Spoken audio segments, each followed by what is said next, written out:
I am Olivier Peyrat. I'm supposed to be the CEO of the AFNOR group. But what is a reality is that AFNOR is welcoming this IFAN International Conference.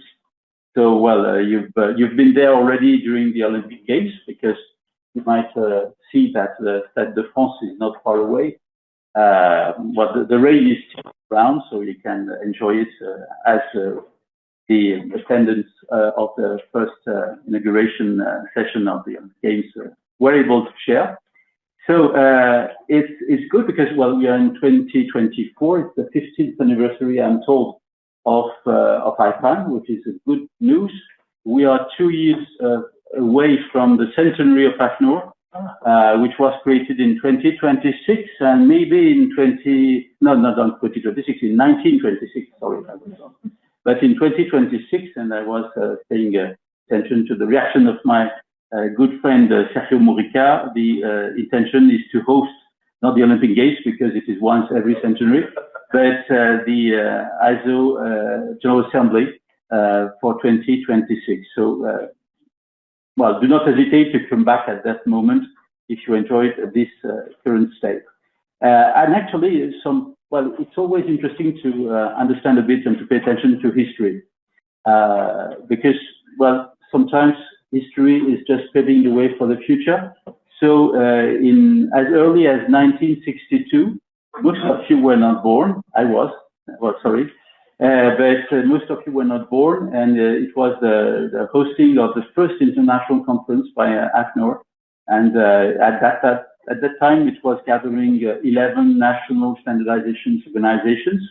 There were lots of debates, and this led to the creation of IFAN, International Federation of Standards Users, bringing together people from different places in the world and practitioners of the use of standards. The first president of AFNOR was Georges Garel, so Frenchman. Of AFNOR, sorry, but well, the first president of IFAN, yes, of IFAN was Georges Garel, who had himself chaired AFNOR, and you know now who is the chair of AFNOR. The mission of IFAN were to foster collaboration, advance standardizations, and drive progress in general. And I think that it is important at this stage to agree that standardization is not something which is happening, I would say, in an isolated way. It is something that needs to breathe with all the surroundings, about the needs, about the intentions, about the outcome, about the feedback. And it is here that I should say that IFAN, for me, is quite important in terms of intention to gather this kind of feedback and to inject it in the standardizations organizations. So, well, it's a kind of comeback. Well, IFAN came back some years ago in France, so welcome again. You will be always welcome. Since then, I think that we could say that IFAN has worked to promote, and that's a very welcome, the role of standardization in companies, in organizations, be they large, be they small, and to underline the opinion of the users of standards, because the standards are not always perfect, because technology might evolve, but because the use case might evolve, and it is here that certainly IFAN is helpful in order to promote and contribute to a more relevant standardization. I think that it's really important, and for instance, I pay tribute to my good friend Sergio Murica as ISO SG, also to Philippe Mesguer, who is the Secretary General of IEC, and Elena Santiago, who is the Director General of SEN and SENELEC. It is important that this feedback, which can be promoted and brought by IFAN, is seen as a kind of key contribution. If I can dare to share with you some kind of representation, formally the standards were made in some time, and then they would be reviewed and possibly updated and so forth and so on. But the cycles are shortening, and it is important to understand how we can make standards more relevant, to adapt, to adjust. The notion of timely production of standards is a key one. We might afford some 3 additional months when working on the safety of big plants such as oil or nuclear industry and so on, but obviously in some other respects like telecommunications and so on, it is not so easy to cope with 3 additional months. And so time relevance is quite important, and the level of perfection, good enough for perfection, might be also differing. If you need a nuclear plant, you'd better not take the slightest risk. But if it's a matter of compatibility, ascending capability of standards in the IT field, we can afford some more flexibility. And even so, the notion of standards is associated with a bottom-up approach, coming from the needs and trying to identify what is necessary to find the needs. Now, I would like to underline a very recent initiative taken up by ISO, which is the open consultation mechanism. Maybe later on during a coffee break or whatever, Sergio could explain what is going on this matter. It is not replacing, quite the opposite, but it is complementing the bottom-up approach. Bottom-up approach is what are the needs, and they emerge, and then there are some attempts to find solutions.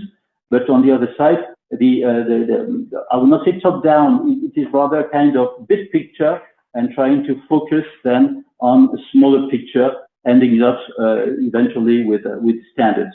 On the IEC side, I would like also to underline what I learned when we became a member of the community, which is the systems approach. I think that the systems approach is quite interesting because there is nothing insulated, pun intended, but there are things which are working in conjunctions with one and the others. And there is always an ecosystem. Every time there is an innovation, it's important to understand what is around the innovation and what are the enablers. And obviously standards could become such enablers.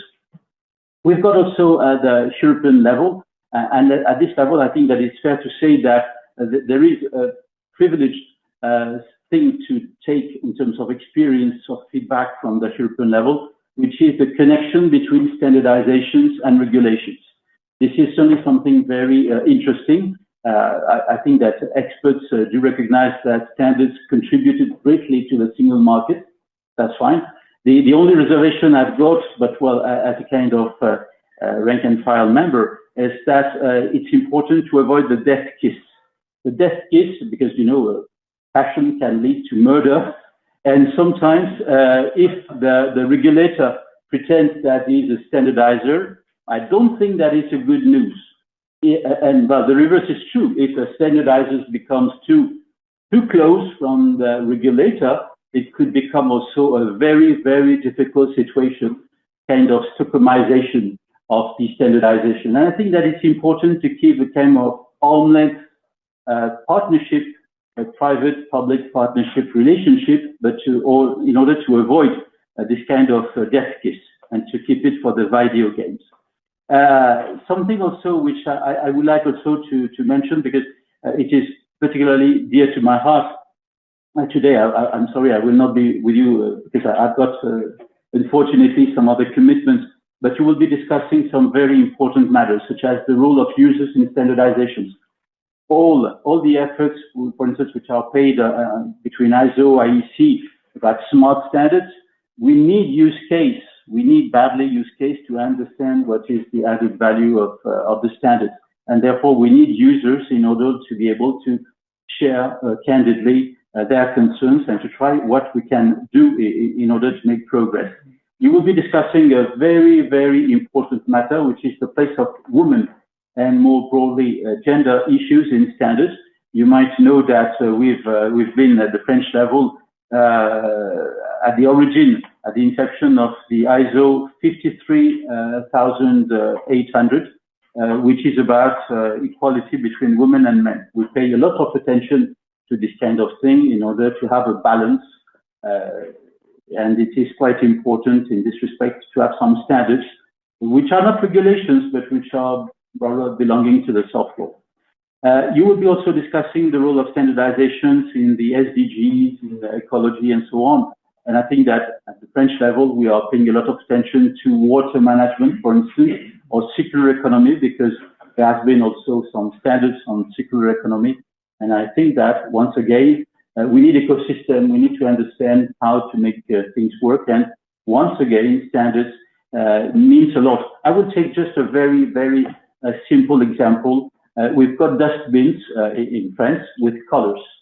The problem is that the colors are not homogeneous across the cities. And so I had some people nearby was just throwing something in the yellow bin, and it was the wrong bin, but he was used to another color for this kind of disposable things. So just something as elementary as that proves that there could be really a good help provided by standards. And finally, and it is an important matter as well, you will be discussing the role of standards in a society where obviously the IT field is becoming very well prevalent.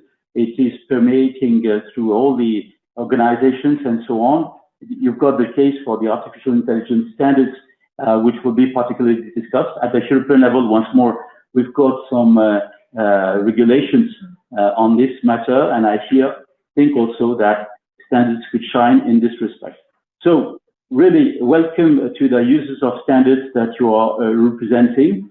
Expose candidly your needs, and the standardizers are nice people, as you know. They are quite able to hear critics and not to be infuriated by critics. No. They hear, they are ready to eat a humble pie and to say, okay, if we did not deliver it the first time, we will do better the second time. And I think that is quite important. So we feel that as standardization bodies, if I'm the representative of this community, that we need people like you. We know that things are not always easy, and that, well, sometimes there are ups and downs, and it's important in this respect to have, well, people with you. So first of all, Ross, where's Ross, my old, well, if I can say, old friend. Yes, my old friend Ross Wade has done a superb job at the head of IFAN. So I would like to really thank him on your behalf for his long time chairmanship of IFAN, and also wish Véronique, and I hope that gender balance is respected, so that's good, with the new chairwoman of IFAN, and wish you all the success we can in order to have a successful meeting, successful contribution and interactions with the standardization community. And once again, welcome to France.